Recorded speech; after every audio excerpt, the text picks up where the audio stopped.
Jump in the car with me and let's read some books.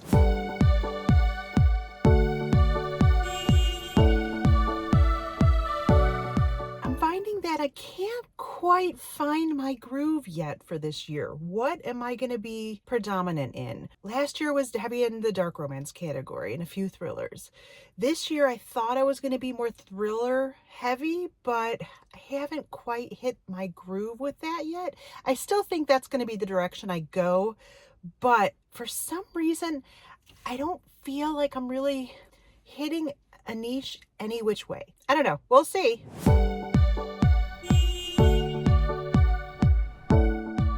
I'm on day 2 of The Roses of May, which is book 2 in the Collector series by Hutchison. The first book in the series, The Butterfly Garden, was my first 5-star read of the year.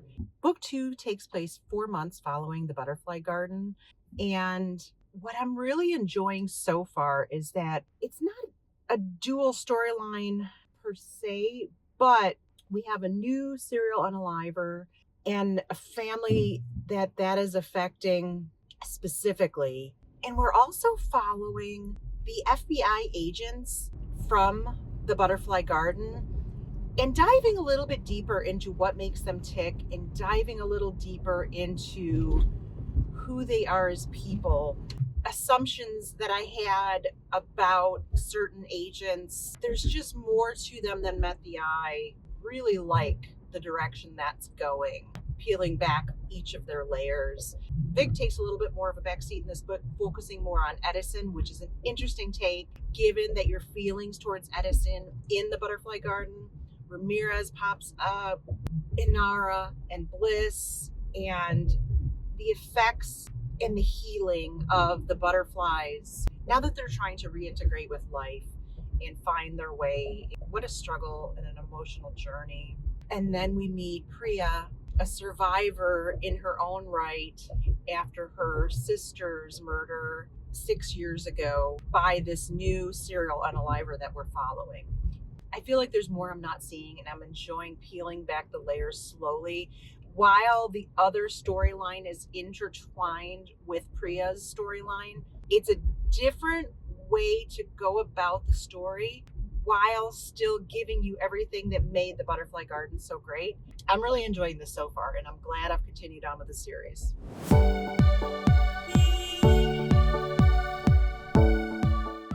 So before I head out on my daily commute, I just wanted to really quick wrap up The Roses of May by Hutchison. I got really lucky at work yesterday and had some manual things to do that I could just kind of shut my brain off, listen while I was doing things. And that's most often not the case. I'm not super great at working on my computer and being able to listen intently to an audiobook.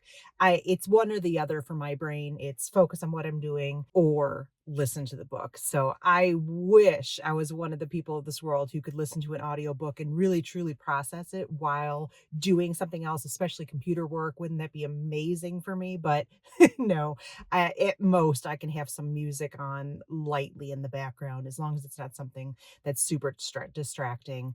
I can't even watch a news report while I'm working on my computer. It just, no, just no. So anyway, so I was able to do some things yesterday that did not require my computer, and I was able to put my audiobook on, which let me get all the way, by the time I got home and through my daily commute, finish The Roses of May. Long story short. And I really, really enjoyed this. For me, this is a 4.5-star read, easily. Just shy of 5 stars for me. Nothing about it wasn't fantastic and great. I loved it just the tiniest bit less than The Butterfly Garden, and I mean ever so tiny.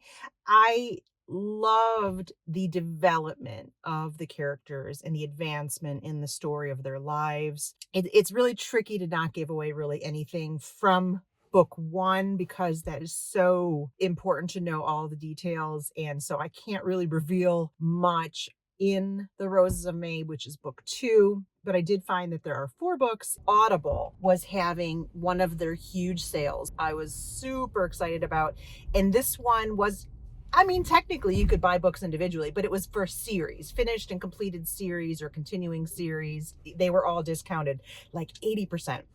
So I went through and bought some things, and I bought the complete collector series by Hutchison. And so I will now continue into books 3 and 4. And super, super excited about that. I started the series reading on my Kindle. Book 2, I was able to use the audiobook. So I think I'm just going to continue in that format. So we'll see.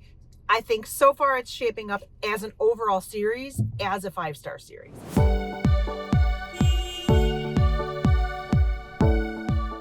I have started an ARC.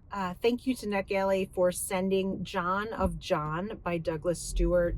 Right from the beginning, this book is pretty intense. It is a deep dive in all of the wonders and the good and bad sides of families. We have our main character, John Callum, who goes by Cal, his father, John, hence John of John, his grandmother, his mother. There's characters all around. This takes place in, it feels like the 90s because there's a reference to Kurt Cobain. So I'm thinking this is like mid 90s. Cal has gone away to college. And unfortunately, the job market is just not producing any kind of jobs where he can really and truly start a life and support himself. And he's having to basically couch surf to just try to stay where he currently is, but it's time to go home. He's going to have to at least try again another day. And for now, home is where he can, have a bed to sleep in and just get on with it. And that is where we're going to uncover some of this deep family trauma. Not so much, it doesn't even have to be trauma so much as just the inner workings of day-to-day life is not so pleasant for Cal. And there's a reason he doesn't want to go back home, but unfortunately he has to.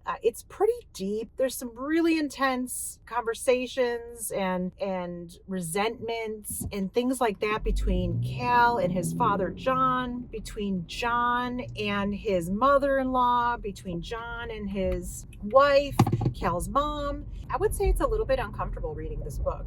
This is 3 generations of a family living under one roof, and it's a small roof at that. It's amazing how all of these people can live under the same roof for their entire lives and not know so much about each other. That's what I'm feeling the most right now as I'm reading this. Their frustration, their discontent, their fear of each other finding out who they really are. It's a emotional journey for sure. And I think I'm about 30 to 40% in, and it's a heavy book. I'm not gonna lie, it's pretty heavy, but exceptionally well written. I'm reading it on my Kindle, not an audio. So I would say, I don't know how the audio is, but reading, if you're not super comfortable with Gaelic, there's some words that are translated for you and some that are not, but are repetitious enough that you get a feeling for what they probably mean. Just be aware. It doesn't distract from the book at all. It's very smoothly intertwines with the tale because that's where they are, that's where he's from. I will say it's an intense book.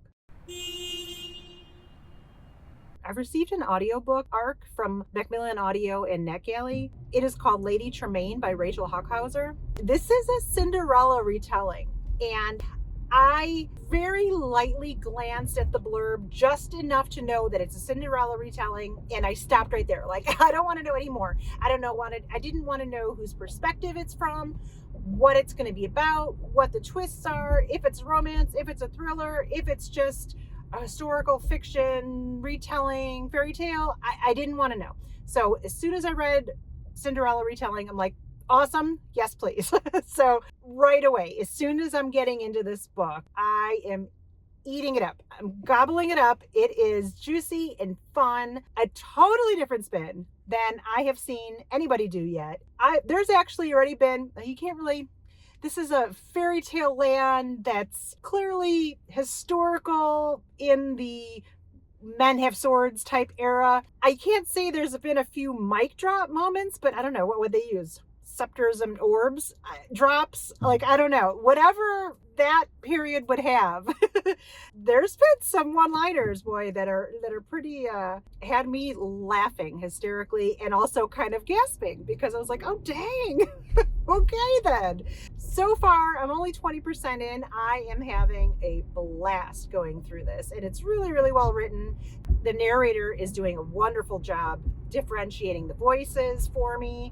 Really just, I don't know, I'm just having a lot of fun. I can't wait to see where this goes. I have an inkling of where it's going and whose perspective and whose tale this really is. I keep getting more and more surprised, and I wouldn't say shocked, but it's taking turns that I'm not anticipating. And so I'm really liking that aspect too. So we'll see what's next.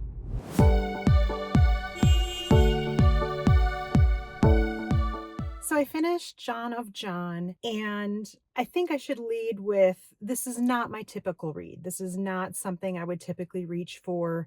Douglas Stuart is a Booker Prize winner whose previous books are Shuggie Bain and Young Mungo. This isn't going to be my typical read, but I was able to get an ARC from NetGalley and Grove Atlantic, Grove Press, and thank you. Given that it's not my typical read, I'm going to read the blurb so that I can do this justice. I don't want to leave anything out that is meant to be taken note of. So this is named one of the most anticipated books of 2026 by the New York Times, Washington Post, Los Angeles Times, Time, Oprah Daily, Vogue. Like, it's a highly anticipated read. So how could I pass that up, of course? A quote from Ann Patchett is so immersive, so all-encompassing that I felt like I was living in it. And I would totally and completely agree with that. Page after page, it's completely character-driven. You're just mixed in with everything that is happening, the turmoil, the angst, the fear, all of the emotional roller coaster that each of these characters is on, and you feel like you're experiencing this with them. And so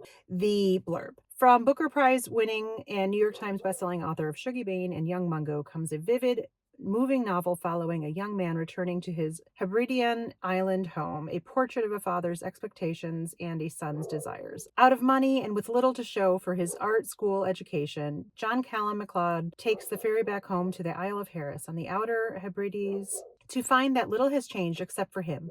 He returns to the windswept croft and the two pillars of his childhood. His father John, a sheep farmer, tweed weaver, and lay preacher in the local Presbyterian church, and his maternal grandmother, Ella, a profanity-loving Glaswegian whose steady warmth helped Cal weather the sudden departure of his mother. Cal privately wonders if any lonely men might be found on the barren hillsides of home, while John is dismayed by his son's long hair, strange clothes, and seeming unwillingness to be saved. But Cal isn't the only one in the Croft house who is keeping secrets. As lambing season turns to shearing season, the threads holding together the community become increasingly frayed, and nothing will remain as it was before. John of John is a singular novel about duty, passion, and the transformative power of the truth. It is a magnificent literary work that cements Douglas Stuart's reputation as one of our greatest novelists working today. So I approach this with an open mind.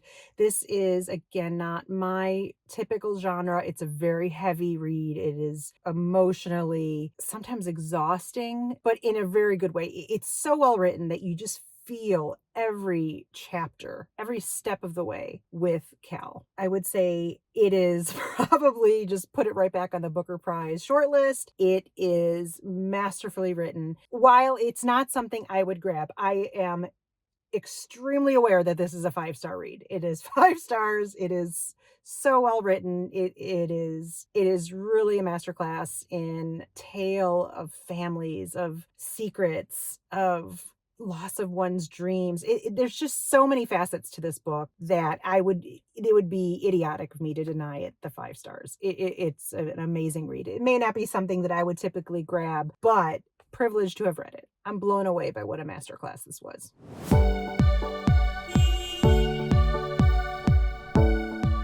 I think I'm on day 2 or 3 of Lady Tremaine, and it is so much fun. Like, I am just having a blast listening to this.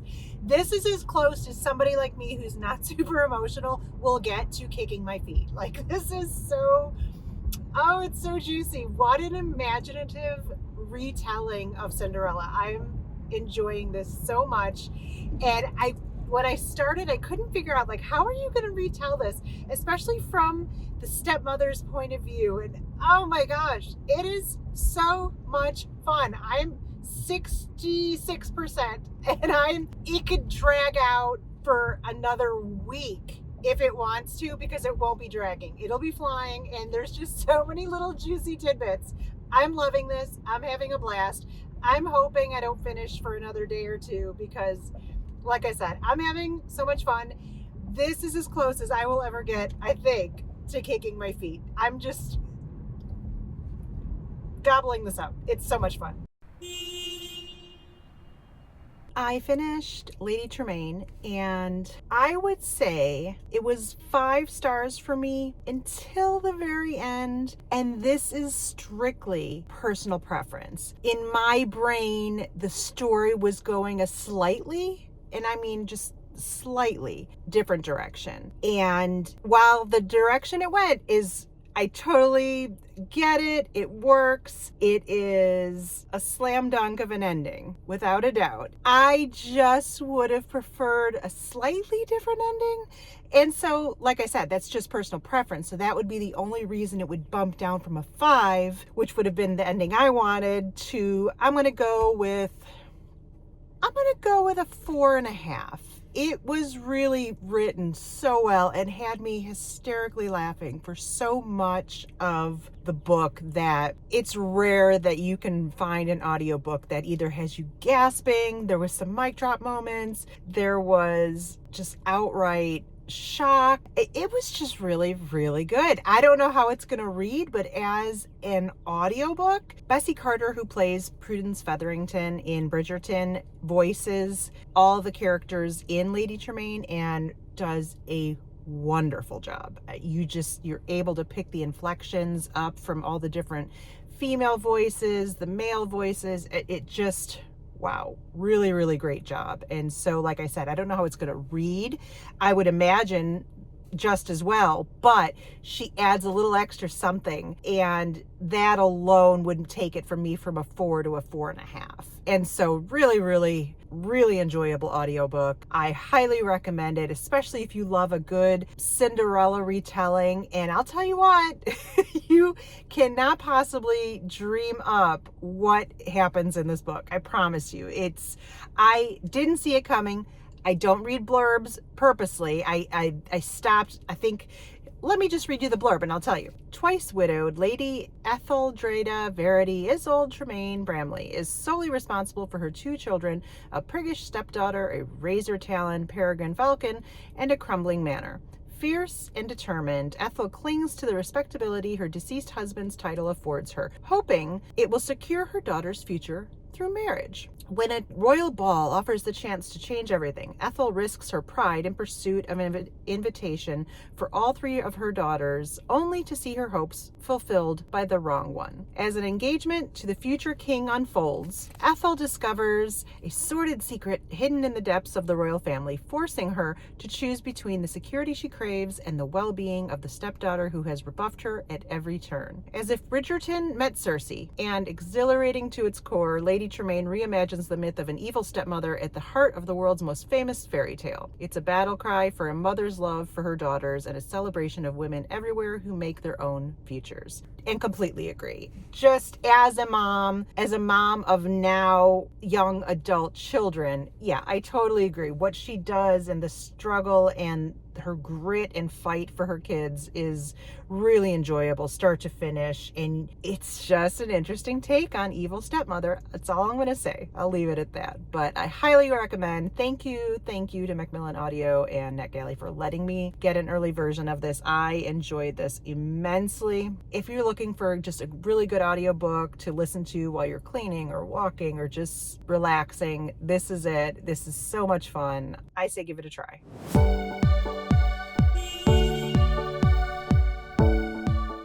That's it for this week's video. Real short and quick one. Next video, I'm probably going to do a February wrap up. And then instead of like a March TBR, kind of a spring TBR. Like what I'm trying to read this entire spring before we head into the summer months. I think maybe for spring TBR, what my intent is for March, April, May. Yeah, probably something like that. And I'm trying to get through that backlog of ARCs. I'm getting there.